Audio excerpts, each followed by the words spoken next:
Savannah in May has a scent I'll never forget. A blend of sweet magnolia blossoms, peach cobbler from corner bakeries, and old bricks that soaked up a century of sun. It was the last week of school before summer break, and the River Street flea market buzzed with its usual chaos: gospel music from a Bluetooth speaker, church ladies selling boiled peanuts, and tourists fanning themselves under wide-brimmed hats. I was 17, lugging a canvas backpack and trying not to sweat through my cotton uniform. Cassidy Ray, my best friend since third grade, tugged at my arm and pointed toward a booth nestled between a used bookstall and someone hawking dream catchers. "There she is," she whispered. "Miss Moira Lou, the fortune teller." I rolled my eyes. "Cass, really? You believe in that stuff?" "She's not just anyone," Cassidy said, already dragging me forward. "She told Haley Thomas that her mama would remarry, and boom, 2 months later she's walking down the aisle with her old high school sweetheart." "That's called coincidence," I muttered, shifting my weight as the Georgia sun pinned us down like bugs under glass. But Cassidy wasn't listening. Miss Moira Lou sat in a foldable chair, wrapped in shawls the color of nightfall.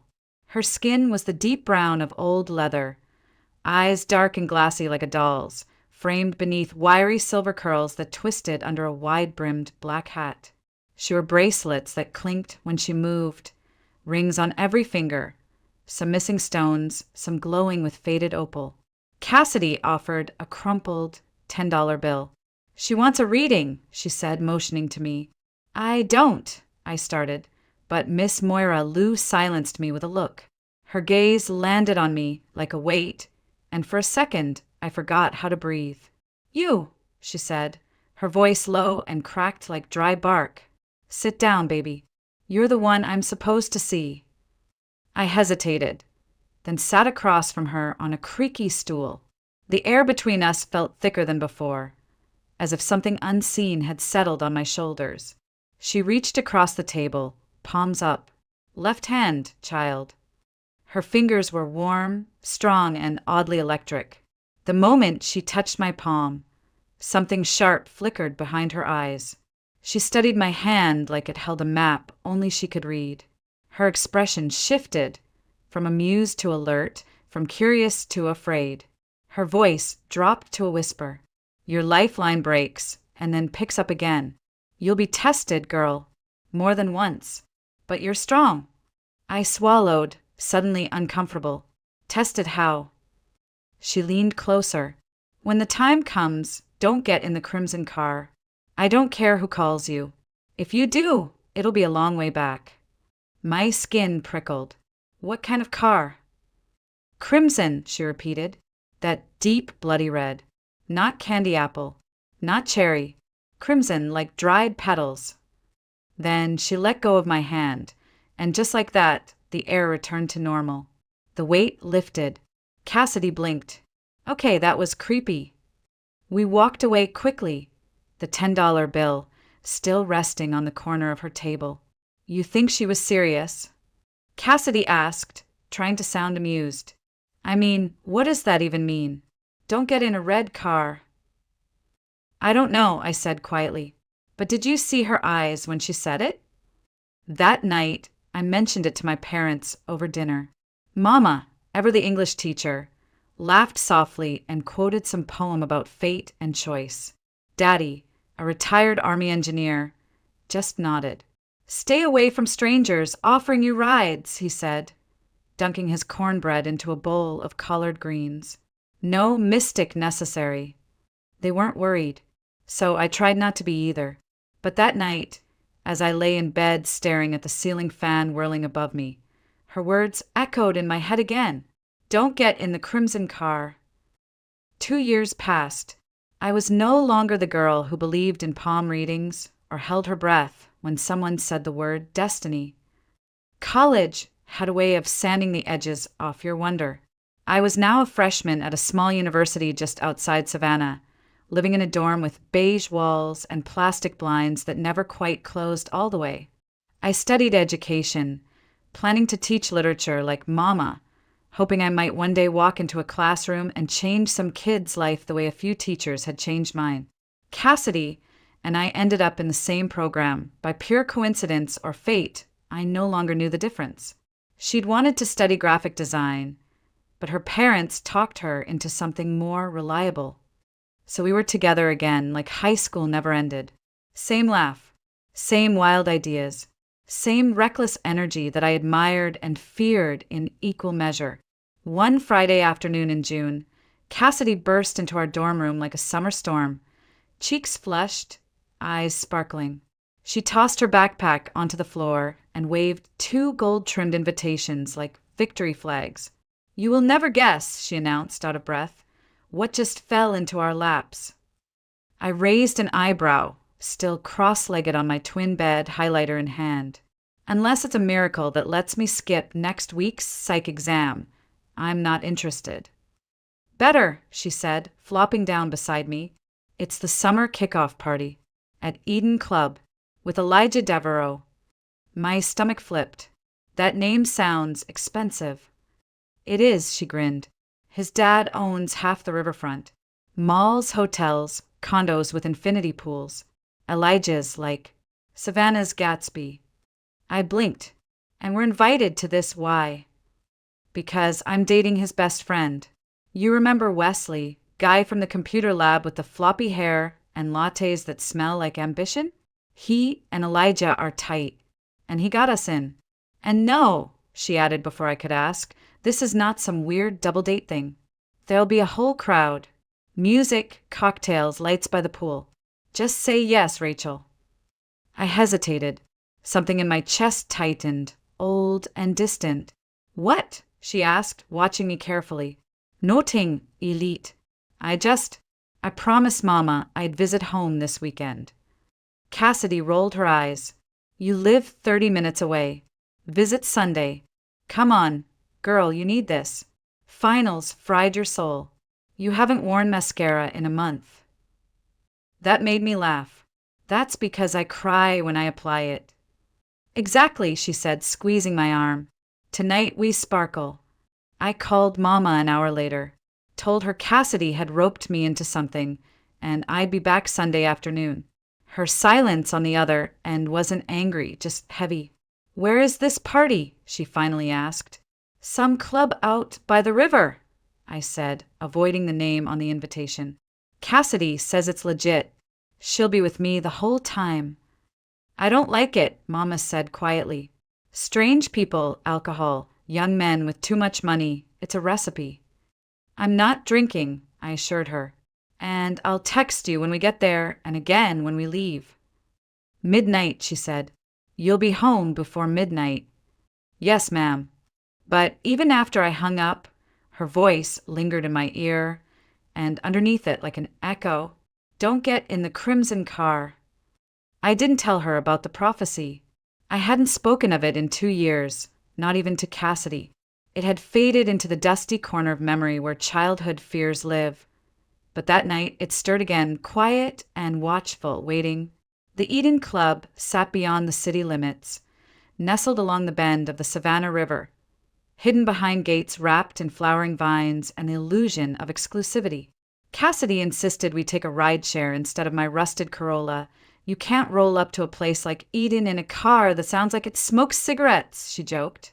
The sun was just dipping when we pulled up. The building looked like something from an old movie. White columns, chandeliers hanging on the porch, music pulsing through the tall windows like the place had a heartbeat of its own. People were already milling around with glasses of champagne, all of them dressed in linen and effortless confidence. I tugged at my second-hand cocktail dress, deep green, a bit snug at the waist. I had worn it for my high school graduation. It felt out of place here. Cassidy, meanwhile, was glowing. Her red dress hugged every curve, and her curls bounced with every step as she waved to Wesley across the lawn. He jogged over, kissed her on the cheek, and turned to me with a polite smile. "You must be Rachel," he said. "Cassidy's told me you're the sensible one." "I try," I replied, forcing a grin. "Come on," he said, "Elijah's inside. He'll be glad you came." And just like that, We were swept inside the golden blur of music, laughter, and chandeliers the size of small cars. Someone handed me a glass of something pink and fizzy. I declined, asking for juice instead. I noticed the look, half amused, half surprised, but no one pressed. Cassidy disappeared into the crowd with Wesley, and I found myself by the terrace, nursing a glass of orange juice and wondering if Mama was still awake. That's when he appeared. Elijah Devereaux. He wasn't what I expected. No smug smirk. No cufflinks that screamed inheritance. Just a white shirt rolled up at the sleeves, dark hair a little messy, and a smile that walked the line between charm and mischief. "You must be Rachel," he said, handing me a fresh drink. "I've been hearing about you all night." "Hopefully good things," I said. He nodded. "Cassidy says you keep her from spontaneously combusting. That's noble." I laughed despite myself. We talked about college, books, how Savannah smelled better after rain. He had opinions about Flannery O'Connor and could name every Civil War general buried downtown. He was smarter than he looked. Or maybe I just wanted him to be. Time passed too quickly. At one point, I glanced at my phone. 11:47 p.m. "I should go," I said, standing abruptly. "I promised my mom." "I'll drive you," Elijah offered. Cassidy reappeared behind him, her lipstick slightly smudged. "That's perfect," she said. "Wesley's staying, and I didn't bring my phone charger." I hesitated. "Maybe we should get a ride." "Don't be silly," Elijah cut in. "I haven't had that much to drink. Besides, I want to show you something." "What?" He smiled like it was a secret. "My new baby. A gift from my dad for finishing the semester with straight A's. Come on, she's in the back lot." I followed them reluctantly, the gravel crunching under my flats. The lot behind the club was darker, quieter. Fireflies floated above the ground like spirits. Elijah pressed a button on his key fob. Headlights flashed. The car was beautiful. A deep red BMW. New, sleek, gleaming under the security light. But the color wasn't candy red or glossy sports car red. It was something else, richer, darker. Crimson. My blood turned to ice. It was the kind of color you only saw on antique velvet or dried rose petals. My legs refused to move, but Cassidy was already sliding into the back seat, waving at me to hurry. I blinked. My ears buzzed.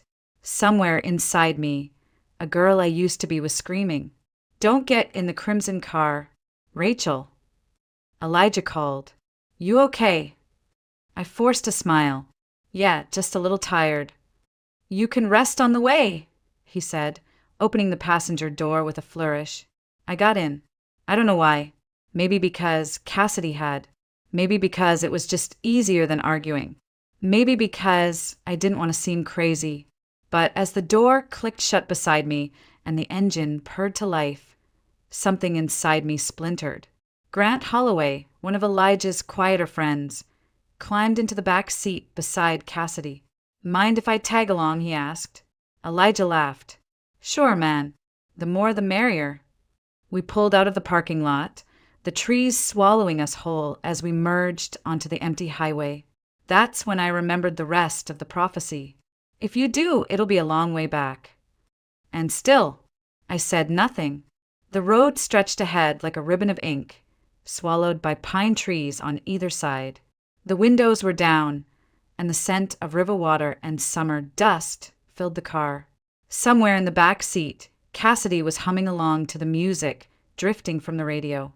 I kept my eyes on the shadows outside, trying not to look at the speedometer or Elijah's hands on the wheel. He was driving fast. Too fast. "Elijah," I started. "We're fine," he said, laughing like I'd just asked him to slow down on a roller coaster. "There's no one else out here. The road's ours." The wind picked up, lifting strands of my hair into my eyes. My stomach clenched. My fingers gripped the edge of the seat. Grant leaned forward. "Maybe ease up a little, man." Elijah grinned into the rearview mirror. "You nervous too?" "I just don't feel like peeling Rachel off the windshield tonight." I appreciated the attempt, but Elijah just waved it off. This car handles like a dream. I could drive her with my eyes closed. The engine purred louder as he pressed the gas. The speedometer ticked past 70, then 80, then higher. The trees became a blur of black and green. I turned to look at Cassidy. She had her head resting against the window, eyes closed, smiling like it was all some romantic joyride. I opened my mouth again to speak, and that's when I saw the turn, a sharp bend in the road, a reflective post flickering like a warning. Elijah tapped the brakes, but too late. The tires shrieked as they met the curve. The world tilted. The car jolted hard to the left. The wheels lost grip. I heard Grant shout, heard Cassidy scream. Elijah cursed, trying to correct the wheel, but the road was slick with dew and fallen pine needles. And then the headlights caught a flash of metal. A truck, big, fast, coming right at us. I saw the driver's eyes, wide, panicked, just before the truck swerved, missing us by inches. The impact never came, but the momentum did. The BMW spun, rubber burned. Then the world went weightless. We were off the road, skimming air. Time stretched like molasses.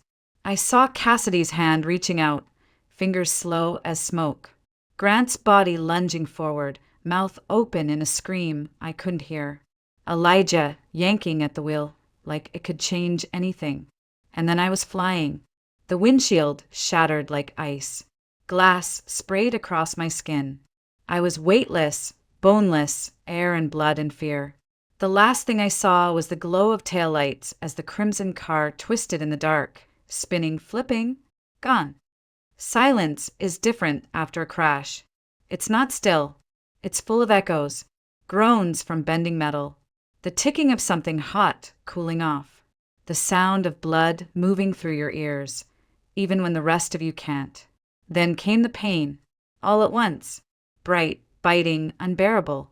I tried to move. My arms screamed. My back was on fire.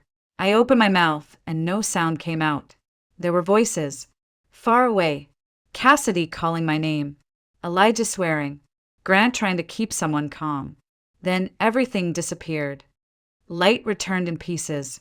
First was the ceiling, pale, cracked, unfamiliar. Then the beeping, soft and rhythmic, somewhere near my head. A curtain rustled. The sharp scent of antiseptic filled my lungs. I blinked, tried to sit up and couldn't. "Rachel," someone whispered. "Mama." Her hand touched my cheek, soft and trembling. Her face was pale, lips pressed tight, eyes swollen with sleepless nights. "You're okay," she murmured. "You're safe now, baby. You're here." A doctor appeared beside her, middle-aged, clean-shaven, kind eyes behind rectangular glasses. "Miss Morgan," he said gently, "I'm Dr. Malcolm Hayes. You've been through quite a lot." My mouth was dry as chalk. "What happened?" I managed to rasp. "You were in a car accident," he said. "Severe trauma. You've been unconscious for nearly 2 days. We stabilized you, performed surgery on your spine and clavicle. The good news is you're alive, and your brain function is intact." I stared at him. "And the bad?" He hesitated, then stepped closer. "There's been damage to your spinal cord. You're experiencing paralysis from the waist down. We'll need time to assess the long-term prognosis. But for now, you won't be able to feel or move your legs." I didn't respond. I couldn't. The words dropped into my chest like stones into deep water. I waited for the splash, the ripple, but all I felt was stillness. No legs, no movement, no way back. I closed my eyes and saw her. "Miss Moira Lou, if you do, it'll be a long way back." She had been right, and I hadn't listened. The first time I tried to move, it felt like my body wasn't mine. My fingers twitched. My arms obeyed, stiff and sore but present. But from the waist down, nothing. Just a heavy silence, like the lower half of me had been erased. Dr. Hayes came in every morning. He adjusted machines, checked vitals, asked how I was sleeping. He never once used the word never. He said things like recovery takes time, and we won't know the full picture for a while. But I saw it in his eyes. That quiet pause before he answered. That soft look when he thought I wasn't watching. Mama didn't leave my side. She read to me when I couldn't sleep, brushed my hair when I was too weak to lift a comb. Daddy sat in the corner, silent, hands folded, eyes burning behind old military calm. I hated that room, hated the beeping, hated the way nurses spoke to me like I might break. But most of all, I hated the moment every morning when I opened my eyes, hoped it had all been a dream, and realized it hadn't. On day 4, Cassidy showed up. She stood awkwardly in the doorway, holding a bouquet of sunflowers in a paper-wrapped cone. Her face was puffy, makeup faded. "Hey," she said. I didn't answer. She stepped inside slowly. I wanted to come earlier, but I didn't know what to say. "You could have said you were sorry," I whispered. "I am," she said quickly, eyes welling up. "God, Rachel, I am so sorry. If I hadn't pushed me, talked me into going, ignored the fact that he was drunk?" "Yeah." She flinched. I didn't know he was going to drive like that. I looked away. Outside the window, a storm was rolling in, gray clouds stacking high like bruises. "He almost died too," she added. "He has a concussion. Broken ribs. Grant's arm is in a cast. Wesley got off with bruises, but we were lucky. So lucky." I let the silence speak for me. Cassidy stepped closer. "I brought your journal." She held out the little leather-bound notebook I kept on my nightstand. "You always said writing helps when everything feels too much." I took it, not because I wanted to, but because it felt like the only part of my old life that wasn't soaked in guilt. "I'll go," she said. "I just wanted to see you. And say I love you." She turned toward the door. "Cass," I called, voice dry and cracking. "You didn't make him drink, but you laughed when he said he'd drive. You didn't stop him." "I didn't stop him. None of us did." She nodded. "I know." Then she left. The next few weeks passed in fragments. Physical therapy, occupational therapy, questions I didn't want to answer, exercises I didn't want to try. Sometimes I made progress. Sometimes I cried just from sitting upright for 10 minutes. One day, Dr. Hayes wheeled in a new machine, a lift system to help me transfer to a chair. "This next phase will be hard," he said, "but I think you're ready." "Ready to what?" I snapped. "Be a burden? Learn how to exist in half a body." He didn't flinch. "Ready to live. You're allowed to grieve what you lost. But don't forget you're still here." I stared at him. "I don't know how to be this version of me." "You'll learn," he said. "The world doesn't get to decide your value. You do." That night, I opened my journal. I didn't write about the pain or the silence or the pity in people's eyes. I wrote about the color of the sky outside my window, the way my mother's voice trembled when she read poetry aloud, the scent of hand lotion and lemon soap.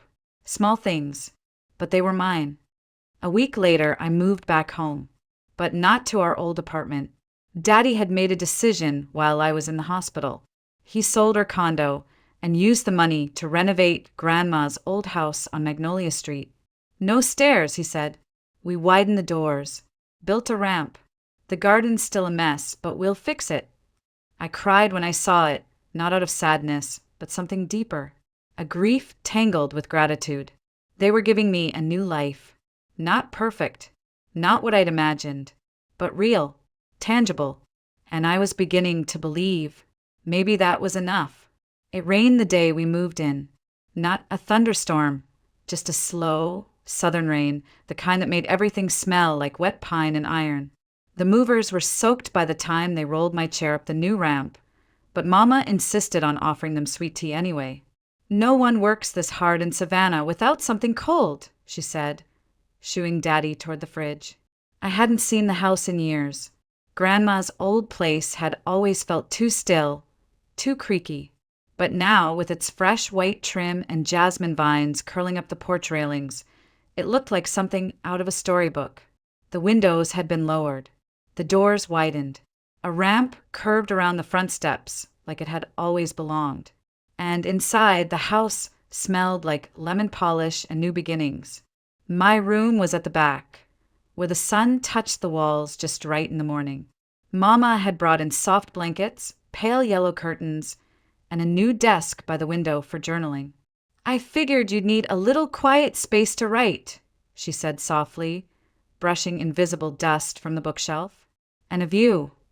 Outside that window stood the same magnolia tree I used to climb as a girl. It was taller now, thicker around the base, leaves dark and glossy with raindrops.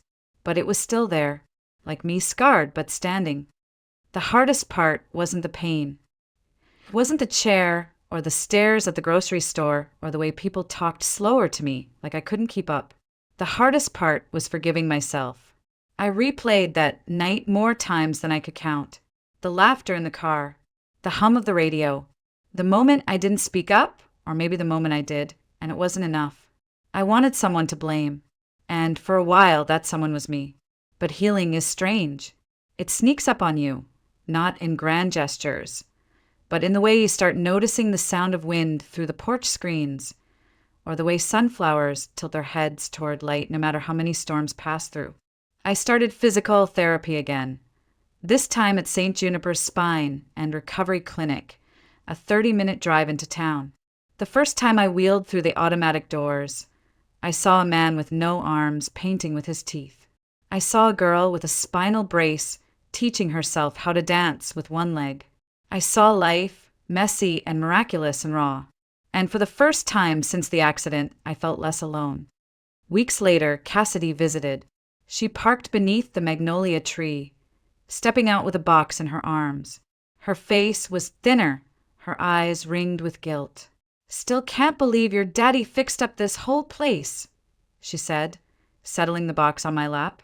"It looks like a bed and breakfast from a Hallmark movie." I smiled faintly, just missing the handsome stranger who owns a bakery next door. She chuckled, then bit her lip. I brought pictures, from before and from that night. I thought, maybe if you wanted to talk. I looked at her, really looked at her. The girl who had been with me through first kisses, homecoming heartbreaks, failed math tests, midnight swims, and one terrible, irreversible night. "I don't want to talk about the accident," I said quietly. "Not yet." She nodded. "Okay. But I do forgive you."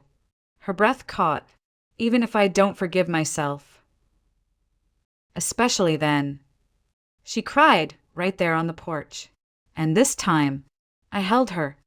Every night before bed, I rolled myself to the window. I watched the magnolia leaves flutter, felt the wind through the open glass. I thought of all the versions of me that had stood under that tree. Child, teenager, reckless girl in love, broken woman in a hospital bed. And I whispered to the night, "I'm still here." That was enough. For now. It started with the knock. Not the soft kind from neighbors bringing banana bread or church ladies dropping off casseroles. This one was firm, deliberate. I was in the kitchen, rolling backward from the fridge with a pitcher of water balanced on my lap when I heard it. Mama peeked out the window. It's a young man, about your age, holding a camera. She opened the door. "Hi, ma'am. I'm Grant Holloway. I was a passenger in the car that night." My throat closed. I hadn't seen him since the crash. Last I remembered, he was sitting behind me, arguing with Wesley over a playlist. Now, he looked different, older, not in years, but in weight. Like guilt had aged him faster than time. "Can I come in for a moment?" he asked gently. Mama looked at me. I nodded once. He sat stiffly on the edge of the sofa, camera case still slung across his shoulder. "I've been filming a documentary," he said, voice low, "about spinal injury survivors. What they go through, the silent part of it. I wanted to ask if you'd consider being part of it." I raised an eyebrow. "You're kidding." "No, I know how it sounds. But after what happened, I couldn't just go back to normal. I needed to face it. So I started telling people stories. Real people. Not actors. Not pity. Just truth. I didn't say anything. He reached into his bag and pulled out a letter. The envelope was creased, worn like it had been carried around too long. This was meant for you. I wrote it 2 weeks after the accident, but I couldn't send it. I hesitated, then took it. He stood up. I'll leave you with it. No pressure about the documentary. Just thank you for listening.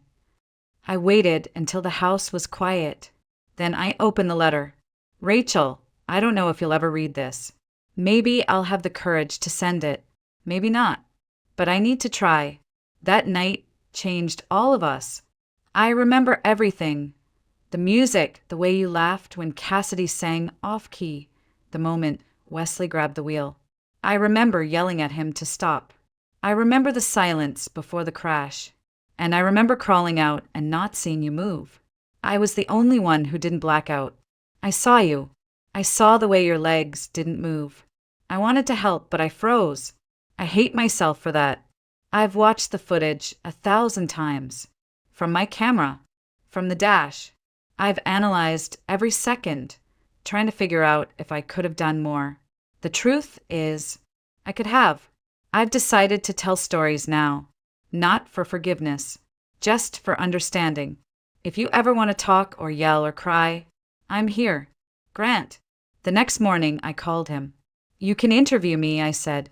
His breath caught. Are you sure? No, but let's do it anyway. He arrived 2 hours later. No big crew. Just him, a tripod, and a microphone. We filmed on the porch. I told him about the hospital, about the silence in my legs, about the days when getting dressed felt like climbing a mountain. I told him about the anger, the shame, the slow stitching together of something that resembled hope. But I also told him about the tree outside my window, about the way Cassidy cried in my arms, about how Mama still made sweet tea like it was a religion. He didn't interrupt once. When we were done, he said, "You're not just a survivor. You're a storyteller." I smiled. No, I'm just finally learning how to tell the truth. That night, I left the letter on my nightstand, not because I needed to reread it, but because for the first time, I didn't feel alone in the memory. The wedding was small, nothing like the grand riverfront affairs you'd see in Savannah society columns. Just 20 guests, a few rows of folding chairs under the magnolia tree in our front yard, and a violinist from the local college who played with more heart than precision.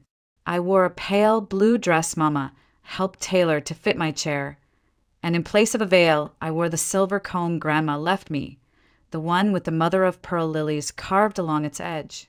The groom stood barefoot in the grass. Yes, barefoot.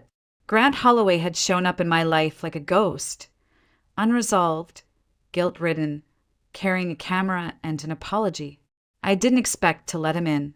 I didn't expect his presence to feel like breath after drowning. But somehow, through all the late-night editing sessions, the quiet porch conversations, and the hours we spent turning pain into testimony, something shifted. Not suddenly, not romantically, just honestly. The first time he kissed me, it wasn't fireworks. It was a whisper, like the universe saying, "You can start again." Cassidy was my maid of honor. She cried more than I did, which was saying something. Mama baked the cake herself, a lemon almond layer with white frosting and flowers she picked from the yard.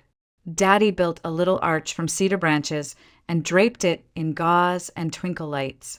I remember wheeling myself down the makeshift aisle and seeing every face I loved smiling back at me. Not with pity, not with sadness, with joy, pure, radiant joy. After the vows, after the kiss, after the laughter and dancing and barefoot, slow steps in the moonlight, I found a moment alone by the porch swing.